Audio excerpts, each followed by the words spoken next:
This is the most live I've ever been in my whole life. Do you feel like you're super live? Yes. We're live on Instagram right here. We are live on Facebook. And we are live on YouTube. And now I'm going to record the podcast. So here's a little microphone. And hello, everyone, and welcome to the show. Hi. Today I'm here with Meg Anderson. Yes. And she has a really great new show coming out. She wrote it. She acts in it. She's like a woman of 1,000 faces. Mm-hmm. And it's called Scotus in the City. And I'll let Meg tell you about it while I adjust the cameras. Sure, yeah.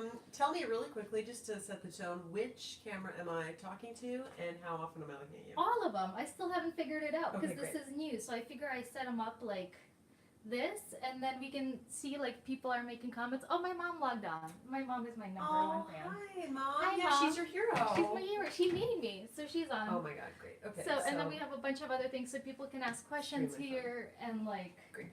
pop up on YouTube. So we are here. Awesome. Okay, so Scotus in the City. I play Ruth Bader Ginsburg, the Supreme Court Justice. And it is a story that basically is Sex in the City meets The Golden Girls meets West Wing. So it's a story about the 4 single Supreme Court justices. The female justices are Ruth Bader Ginsburg, Elena Kagan, Sonia Sotomayor, and Sandra Day O'Connor. Sorry, one of our cats is being extremely needy right now. It's okay. We need her. But I did just discover that she's also wearing a doily. Hold on, I have to show everybody. She is. Yeah, look. Like a Supreme Court cat. Yeah, see? She's like a Supreme Court cat. See, look. She's got a doily. Sha, sha, sha, sha. You're so cute. Look. She needs a Doily? little gavel. Doily. I know. She's got a little doily. And so for the videos, Ruth Bader Ginsburg has that same cat, and she nicknames her Justice. Oh, Anyway, does she? That's Justice. Oh my gosh. And Liberty are their cats under the bed. Just What? like Liberty is hiding during the Trump era under the bed, everybody. So yeah, no, the web series, it's really great. I'm really, really proud of it. We've been extremely fortunate because we've had some amazing, amazing comedic actors have joined us, and they're playing some currently very outrageous political figures. We have 6 of the, at one point it was 8, and now, as of course, depending on who becomes the 9th, the justice, the new one. But anyway, we have 6 actual Supreme Court justices represented. So for any Supreme Court nerds, Stephen Breyer is on this, Clarence Thomas is on this, and we have the Justice John Roberts. So there's a lot of justices. There's a lot of judge humor. A lot of Joe humor. I watched all the 3 episodes. Oh, thank you. Yeah. Yeah, so the first season's 3. I've written the second season, and the production company's been really amazing, and we're actually just looking for someone to help us distribute and make the second season. I saw that you have a hashtag Lady Parts Justice on there. Do you? Yes. Are they involved or? Lady Parts Justice has been a really big supporter of mine, and they, I shot a couple sketches with them, and they deserve a good call out hashtag every once in a while. So I'm just trying to get them in there. Well, I don't think many people know, but Liz is also the co-creator of The Daily Show. Yeah. So Liz is like a badass comedy writer, and she's really funny. And I've seen her, like I met her, and I follow her on Instagram. I'm trying to get her on the podcast too at some point. Too. She's amazing. Yeah. But Kate Cannon is going to be doing the podcast. I have to like finalize the dates with her. Oh, cool. But she's like, I love her writing. Yeah. So I'm like, I'm just trying to get all the like female writer comedians like on the show. I'm Great. like, let's all talk. Let's all do stuff together. Absolutely. Right? So Yeah. So I've been really lucky, yeah. And so the women who I was able to work with, I know them really well. So Sandra Day O'Connor is played by a really incredible Broadway actress, Melinda Tanner. And Sarah Nowak plays Elena Kagan, and Christine Pinheiro plays Sonia Sotomayor. And when I was writing the first season, I know their voices so well. And I mean, these are all my friends. And so I wrote these characters with their voices, which made it very easy. And it was so amazing to get on set and then have them say the words. And I was like, oh my God, this is so cool. And then, the way I wrote it, it was like, oh, and Chris Griggs is a very good friend of mine. He's a comic, and he does improv with me. And he does, and has for many years done a very funny Bill Clinton impression. And it's always been like a little on the skeevier side. So I was like, obviously, Bill Clinton's going to be pretty skeevy in this. So that's how we tend to be. That's like a nonpartisan part of it, is like Slick Willie. So having them get on set, when I wrote it, it was like in response to things. I simply wrote like Bill Clinton responds, right? Like you just build in a place where actors on set can play. And a lot of what we ended up keeping was, the structure was there, but there was responses in there that in a million years I couldn't have thought of. They're so funny, so. Right. Yeah. Well, you know what I say? Hire the best people and let them do their job. Yeah. Like stay out of their way. I was listening to Mark Maron's podcast yesterday with, I forget who, maybe Josh Brolin or something, and he was just talking about that. Like the best shows are done when the actors just get to do what they do. You have great writing, and then you let them loose. Yeah. No, so I'm excited. I'm super excited to see what we can make of the second season. That's awesome. Yeah. So, how did you get the idea to start writing the show? I know that you teach a lot at you were teaching at the Pit, and now you have your own classes that you offer. Oh, this is really great. Meg teaches these amazing women improv classes. Yes. And you should check them out at megandersoncomedy.com.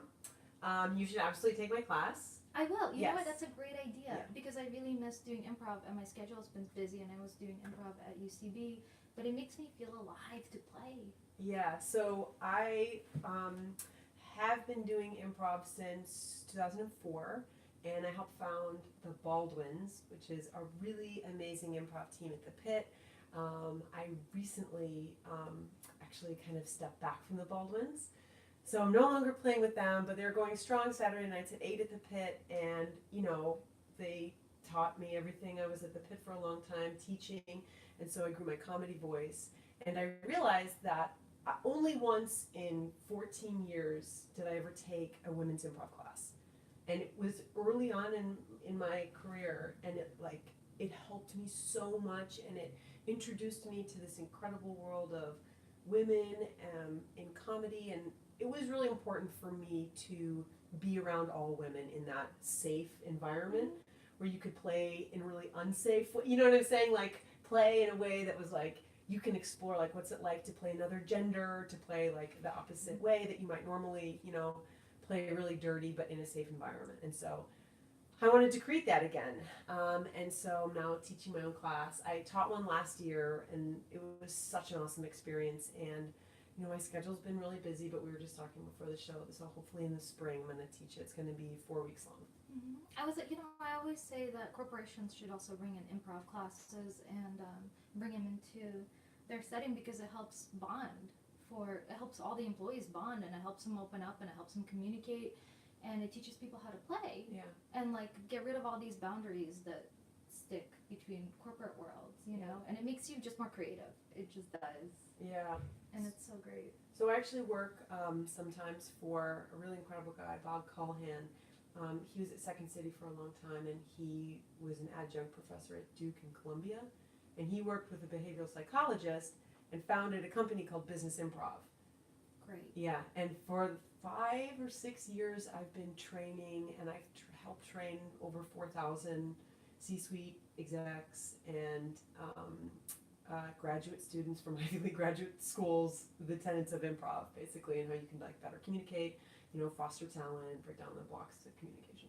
That's amazing. You know what I love about improv? It's the building of the story and actually working together with another person and having trust and fostering trust in the other person and knowing that you're going to have a really wonderful result when you let go and trust. Yeah, I think trust is a choice. Yes. I also think there's a reason that there's a bar 20 feet from every single stage, because it's really scary.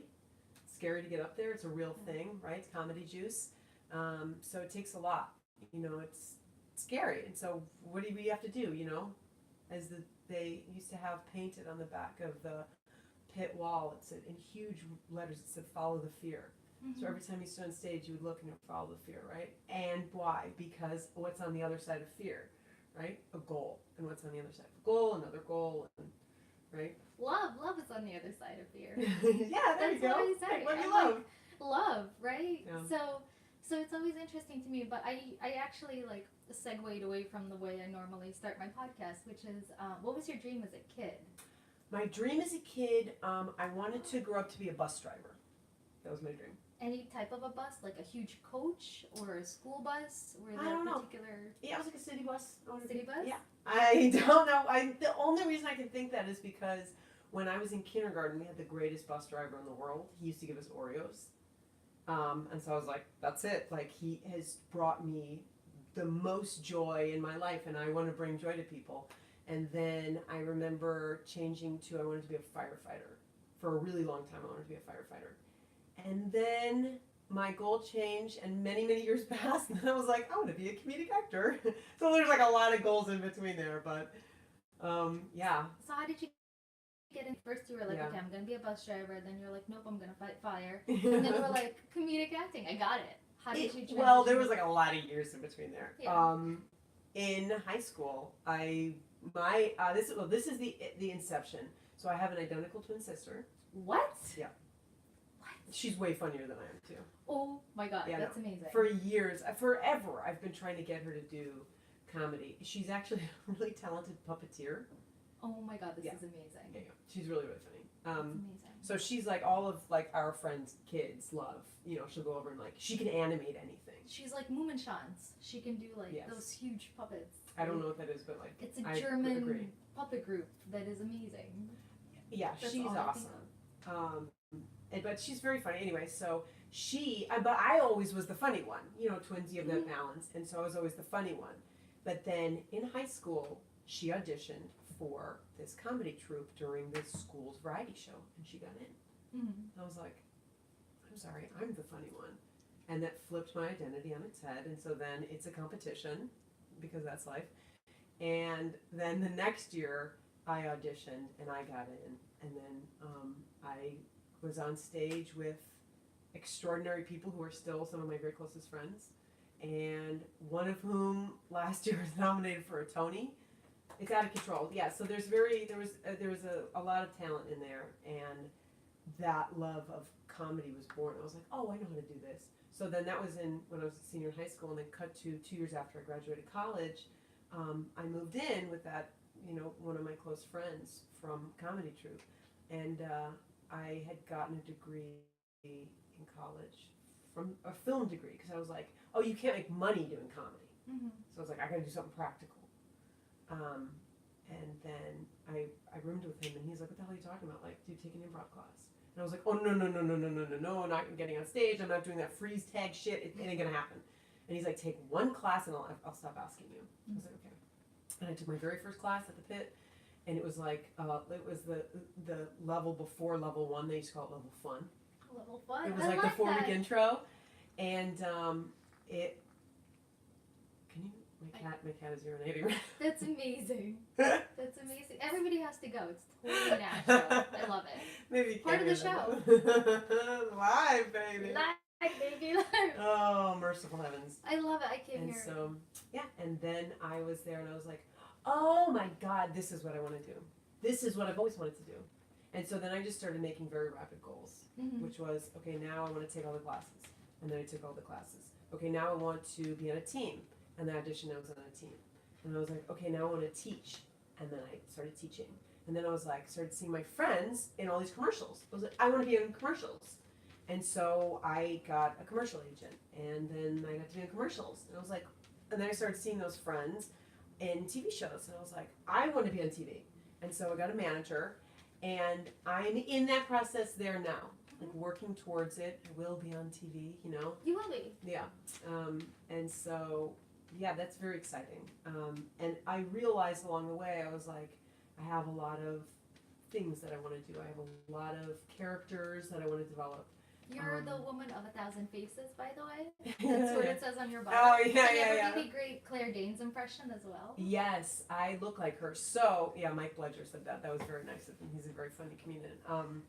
So we've always forever looked like Claire Danes. And so my sister had, my twin, so whatever, but she had this short, chopped red hair. So she looked like Claire Danes from My So-Called Life. Exactly. And so I was like, note to self, never cut hair like that. But mostly, I just do a really good Claire Danes from Homeland. Okay, let's see. Well, it's mostly just her yelling. Okay? Yes, I'm ready for it. But I have a really nice blonde wig. So, but this is. Do you remember Carrie in the latest season? Did you see the latest season? I watched parts of it. Yes. She goes to the hotel and she's wearing the brown wig. You guys know what I'm Yes. talking about, okay? So this is like her. She's like, this could also be her scarf. I was not prepared with. I was not prepared with my props. Improv. Okay. Saul. So that's my Claire dance. I love it. Yeah. I lived in New Haven when she was going to Yale, and she was so thin that I once saw her, and I lost her because she walked behind a parking meter, and she physically disappeared out of my sight because she was so skinny. Yeah. But I saw her once at Yale.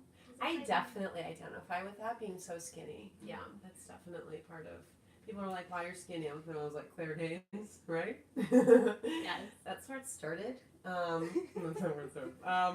You can possibly lose me behind like 15 parking meters. There's probably like a piece of paper once, and they're like, "Meg, where did you go?" And I was like, "In another dimension. I'm not here anymore." Yeah. Also, 15 parking meters. What the hell are you talking about? Stop it. Altogether. 15 parking meters is like the size of a couch. I think we have to talk about like your like body dysmorphia. I have a little bit of a body dysmorphia. Yeah, I mean that's okay. Like 15 times amplified. Yeah, I think we all have We all that. have it. We all have our thing. Everyone's got a But thing. the show's about you. Isn't it about all of us? Dreams. It's about all of Hashtag us. Dream Nation Love. Dream Nation Love. So how did you get the idea to write the RGB character? Holy crap, that on was like CNN. Lenny Bruce the way we did. Right? On CNN. It premieres tonight, actually. Tonight, I'll be live tweeting. The RGB Correct. documentary premieres tonight, which I didn't even realize. Like, how amazing that we're doing this on Labor Day. Yeah. And she's talking about labor things, which we'll get into later. Oh, labor. And then you're here doing an RGB show. Yeah. About, like, it's so meta. Guys, it's meta. It's meta. We didn't even plan it. It's the universe. I know. It's the universe. So Sarah Nowak, who portrays Elena Kagan in the website, in the series, the web series, she is also on the Baldwins and has been forever. In 2014, she texted me a picture of Ruth Bader Ginsburg on the cover of the New York Times. And this was you. And it was a picture of RBG, and that was really the first time that I'd seen her. Like, I heard about her, but I'm like not following, politics. I'm not following, anyway, the Supreme Court. And I was like, oh my God, I look like her. And so I took this picture of me, I got a scarf dressed like her, and like this. And then she got back, she's like, this is like creepy.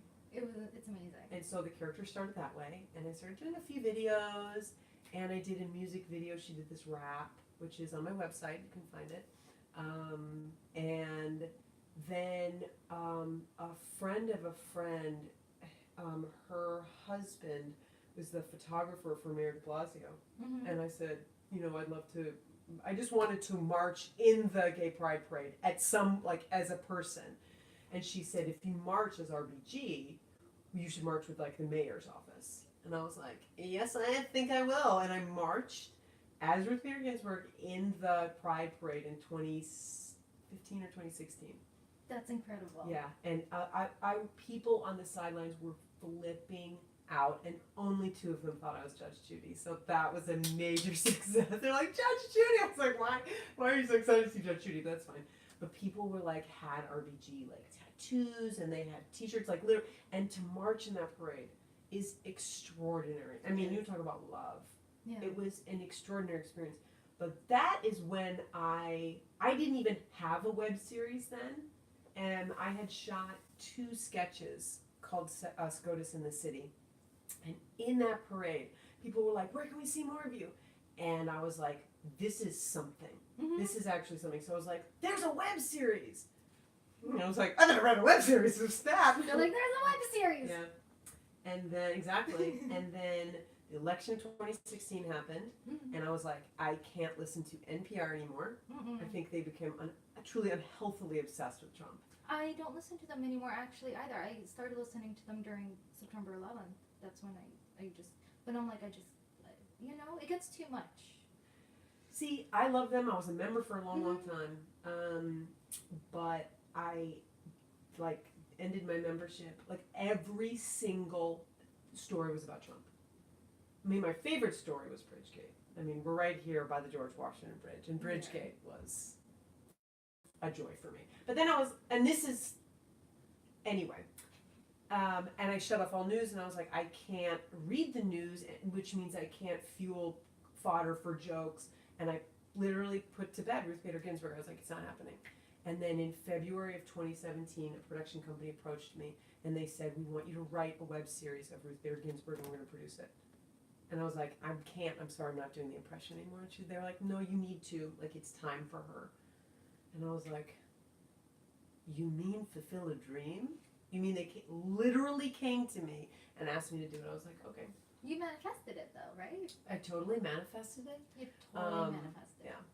But, and so we wrote it, and then in September of last year, a year ago, we shot it, and it was one of those things that came together, and it premiered in March. And it's awesome. I'm really, really proud of it. I think it's really funny. I think you guys would really enjoy it. It's on YouTube, but you can get all the links on meganandersoncomedy.com. YouTube people, go to the YouTube page, and it's housed under the production company site, right? Yeah, Hard 4 Productions. If you look for Hard 4 Productions on YouTube, Hard 4 Productions, it's under that. I know it's a little confusing to find it sometimes because you think it would be under Scotus in the city. Yeah, thank you. But it's under Correct. Hard 4 Productions, so you have to really Google your way to find it. Which we will solve because it shouldn't be that hard to find. Yes. It's a good note. It's a good note, right? Yeah. So, but it's really, really funny. Thank you. I was laughing so hard. I was like, oh my God, like I had tears coming out of my eyes. Oh, thank you. Yeah. That's so nice. It was really funny, and I was like, this girl's talented. I'm gonna talk to her. Oh, like, thank you. And I was like, this is really great because it's not too often that you see really funny stuff and really amazing talent performing too. Yeah. You know, and this is stuff that. Why isn't this on Netflix? Why isn't this on Amazon? You know, like this really great comedy should be living on all the other channels aside from YouTube. Like there should be content that is enjoyable to watch. There's so many shows that get produced on Netflix and Amazon, and we need a bigger outlet for diverse voices, which is women writers, and directors and producers. Thanks. Yeah, I'd love to launch a network one day, just putting it out there. I want to be bigger than Oprah, just saying that, yes, I said it. And I want to have a production company and help people produce all these dreams because nothing exists yet. And like, let's do it. Yeah. So that's a bigger dream of mine. But it's an awesome dream. It's an insane dream. And it's a very doable dream. This is the thing, is the idea of like, how do I, I am someone who I have visions and I write it down. I really believe a goal can be achieved when you write it down and review it. And I have been told, over and over is like, you have a goal, you can break it down. What are the steps to get there? So my day job is I'm a senior producer at an innovation firm, and I've been there for 2 years. It's a really great experience. It really, kicks my butt to be very like organized, left brain. We have a lot of projects, in charge of a lot of budgets and stuff for major Fortune 500 companies. You can't screw that up. So it's like constantly me bringing that work into my creative life. Like, how can I be organized? How can I work on pitches? How can I do that, And before that, I worked for events. I was working in nonprofits. I helped, in 10 years, I organized, 2 or 3 dozen large-scale nonprofits. I helped raise $30 million. That's amazing. Yeah, for nonprofits and 15,000 guests. That's a lot, right? At one time, like 15,000? Oh my God, no. But yeah, that would be a lot. Let's have a festival. A festival of like love and women. Yeah, I've actually created a Bring festival. back Lilith Fair. I created like a women's festival last year. Oh, you did? Yeah, and it was gonna cost $500,000. I love that. Which is really cheap. And I got like, I won't even tell you. I have the deck, and I pitched it to everybody. And I had Vice, I had Bustle, I had Shopify interested, but like nobody wanted to pay.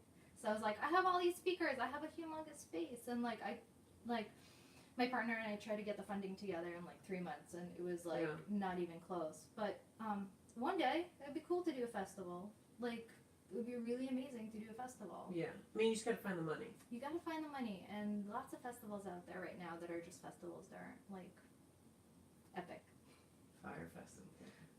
Well, it was like Fire Festival got funding, but then like here we are as women trying to like pitch companies.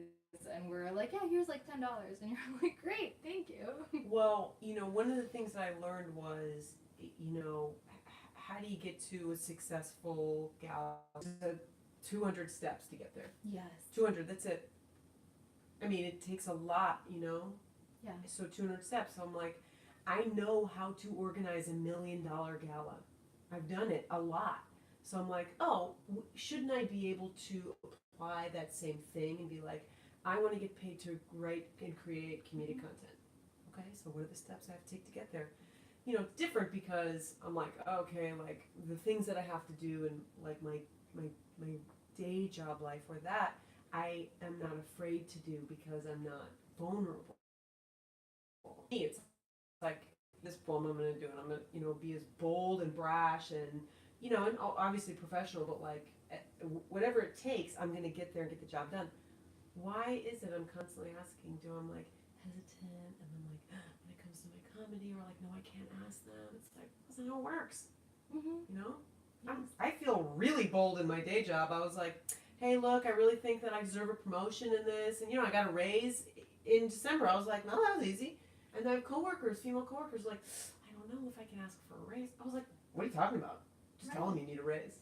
But it's so hard to do it in our daily lives, right? for yourself. For yourself, when you try to It's speak changing up. that, yeah. But it's like, it's literally like flipping a switch in your head and going, I can do this. Like, it's literally looking at yourself as a company, right? It's almost like you have to like step outside of your body, and like you're so good with goal setting, right? Like, I'm curious what steps you use to achieve your goals, because it sounds like you're very methodical about it. Like, my goals are, okay, I have a little calendar and I have a whole list of what I do, and I try to separate it week by week, and I'm like, and these are the goals that I try to achieve. But then I'm realizing that for me, I have random things that pop up, and I'm a little bit impulsive, so I realize it takes away from my focus, because I tend to do impulsive things, and I also tend to like work myself deep into the ground, so I become burnt out, and I usually put myself out of commission for 2 days, because I'm like, I compensate by working out too much, and then I'm working out, like physically working out, because I'll go like really, really hard, or I'll be like super burnt out from staying up working like 18-hour days for like 2 or 3 days in a row, and then my body's like, we're gonna put you to sleep. We're gonna cryogenically freeze you for 18 hours. We are just gonna shut it down so you sleep.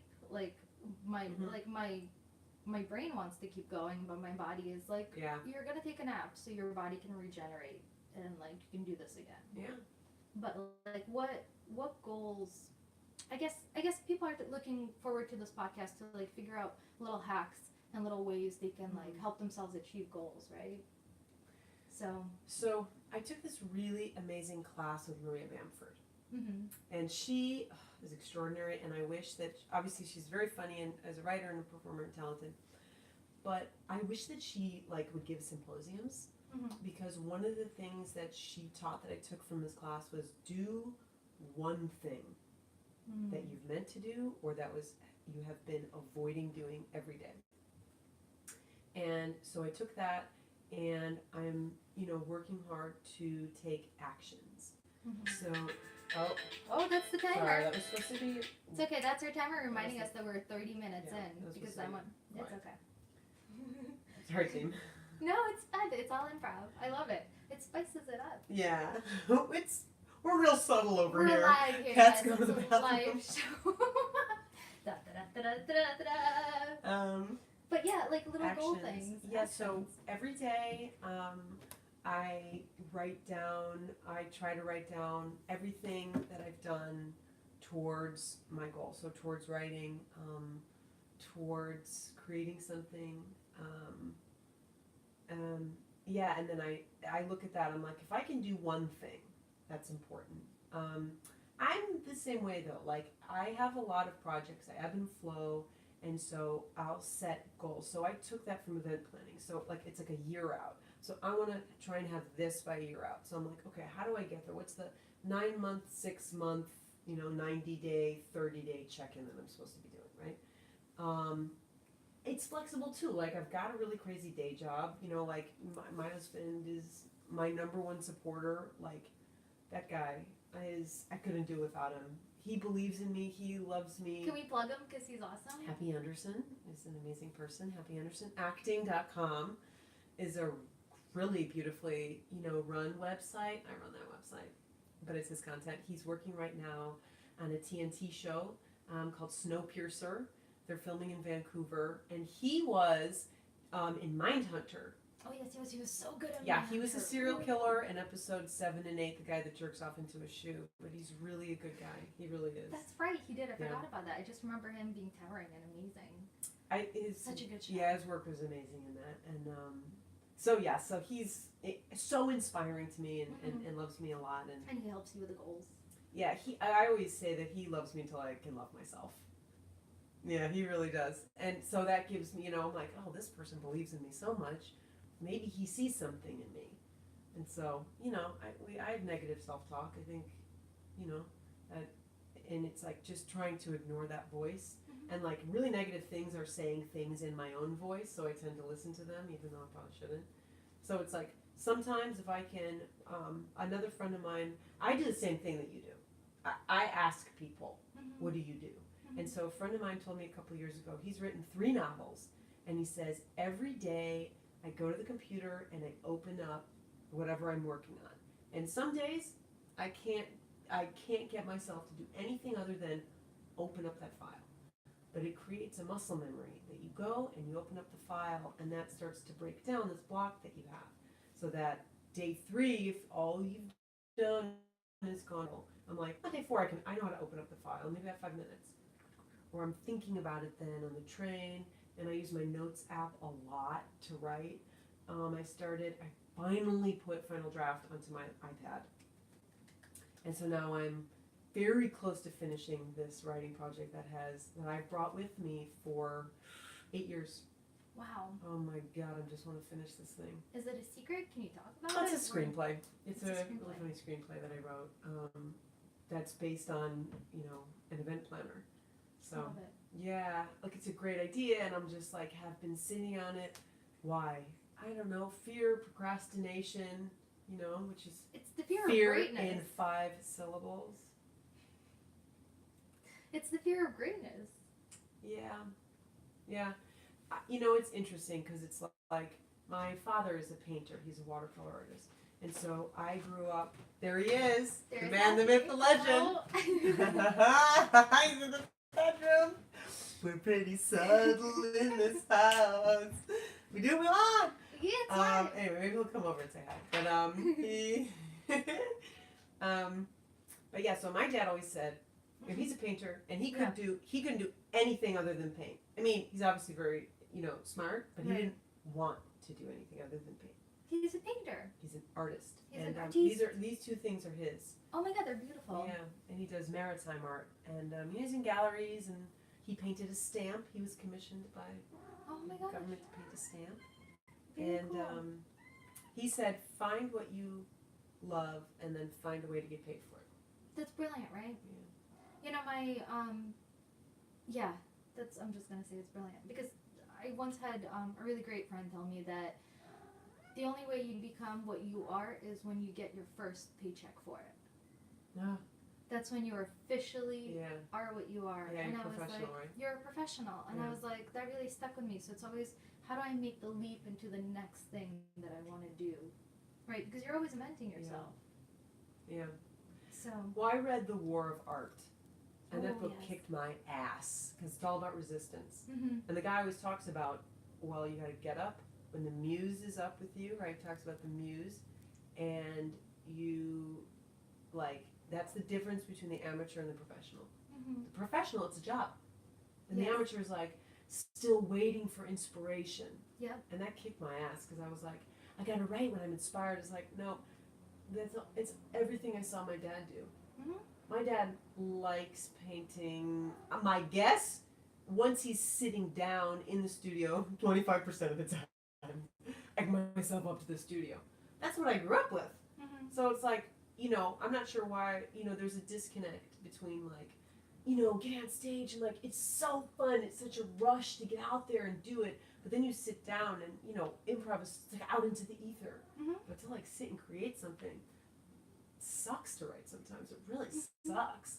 And obviously it's rewarding and feels good, but allowing that space, allowing me to not meet my 30-day goal, allowing me to be impulsive, allowing that to happen has been a huge, huge part of my process. But just like getting it done, you know. What is your dream as an adult? My dream as an adult, there he goes. Hi, Happy. Bye, honey. Do you want to come say hi? We're going live, and this is a live show, so. Oh. So we have like YouTube. You're like, no. No. All right. Bye. I love Bye. you. Bye, honey. One group got to see him. One group got to see him. A little My bit. dream as an adult Yeah. is I love making people laugh. That is something that feels really good. I think laughter is a language of humanity, and it means connection. And I work hard in my characters and my work to let people be empathetic and compassionate for other people they might not see. And so having compassion for other people. These guys, our cat is rubbing up against the sticks for this, I'm sorry. She loves it. But She loves I it. really hope to do that through the second season of Scotus in the City. I am very excited about this. Well, I think, Yeah. Scotus in the City is also a great way to introduce a lot of women who are not familiar with Ruth Ginsburg's work. Yeah. Because there are a lot of women who are not into politics, and they don't really know how much she's done for women's rights, for the for her whole entire lifetime, what Yeah. she's achieved. So people usually just see her as a judge and as a woman, as this old woman. Yeah. But she's this incredible figure that every day still fights for women's rights and minority rights and diverse rights. Mhm. And there's nobody like her. Yeah. There's, there out of 113 people, there are only 6 who are women and diverse right now. Oh, like as a general stat? Yeah, as a general Oops. stat, like she's literally one of the few. Hello, Kitty. Hey. So I love her, and I think she just wants to be in here. It's okay. We'll Okay, just let her sweetie. run. All She right. just wants to hang out. So I think it's so important for people to know about Ruth Bader Ginsburg and Yeah. all the work. Like right now, she has a bill coming up that is gonna look at.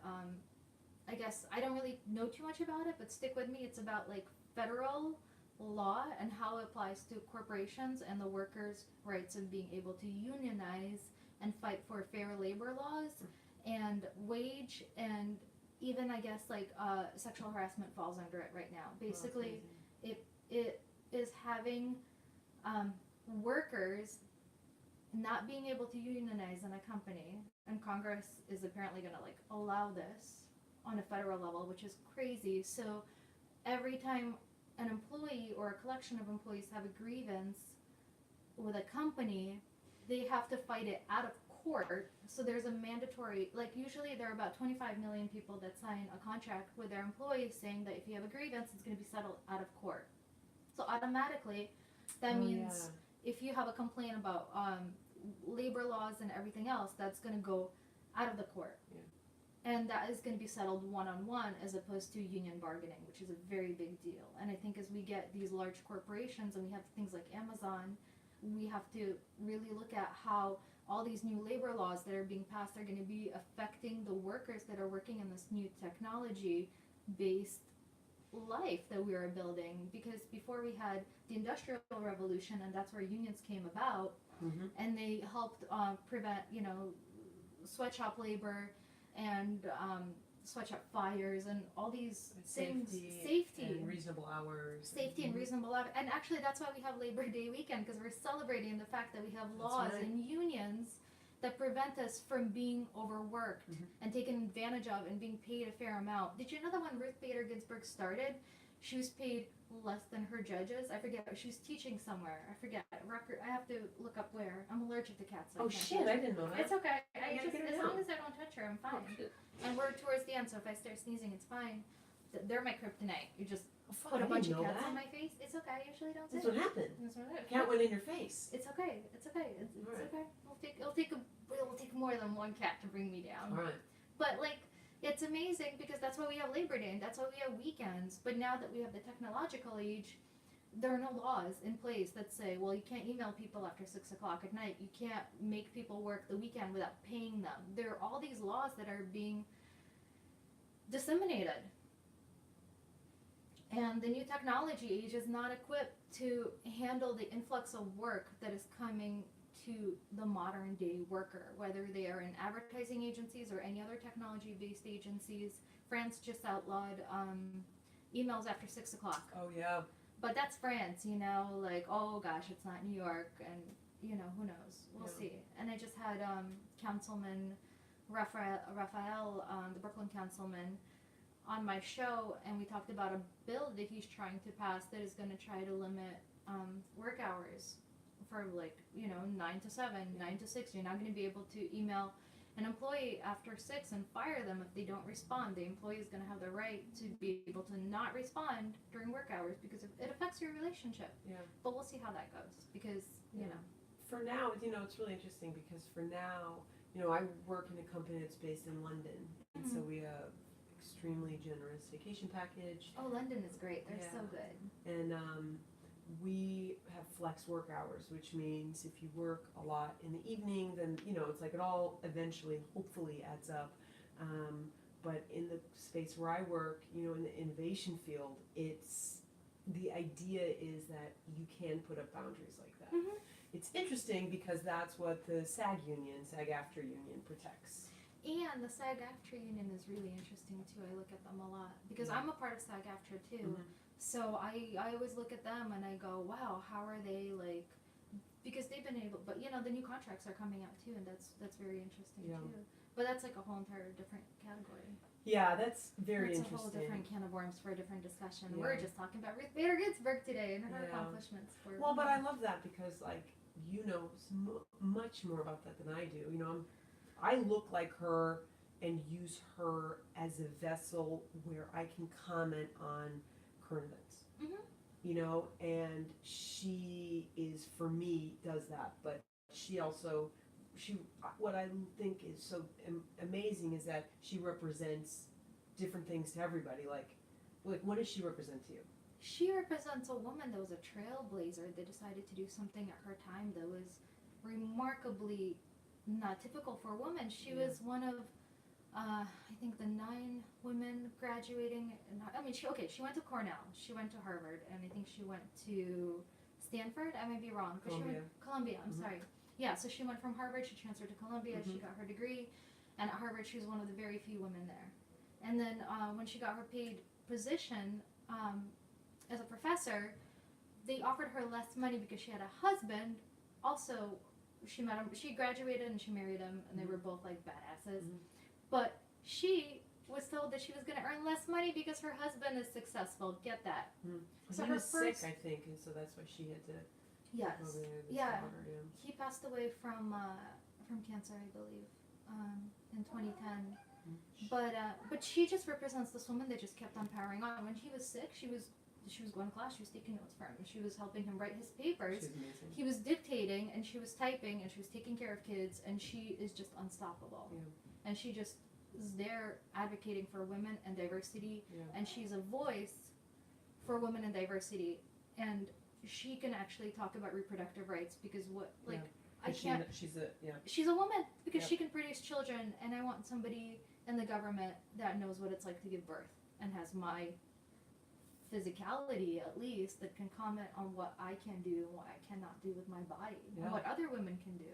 15 parking meters, you guys. 15 parking meters. Oh shit. But that is our segue. So we're gonna go, but let me see if anybody has any questions, and then we'll wrap it up. Yeah. And then who's got cues? Yeah. Let me see It if can be anybody has Carolina, questions. too. Let's see what people are writing. Let me trip over everything possible. I'm gonna bring this with me.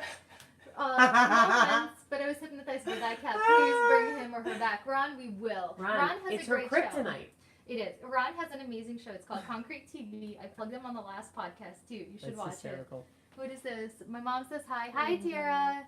And just a bunch of people are waving. Hi. And YouTube has no comments. Get on the comments. Wow. And we're 44 minutes in. This has been long and wonderful.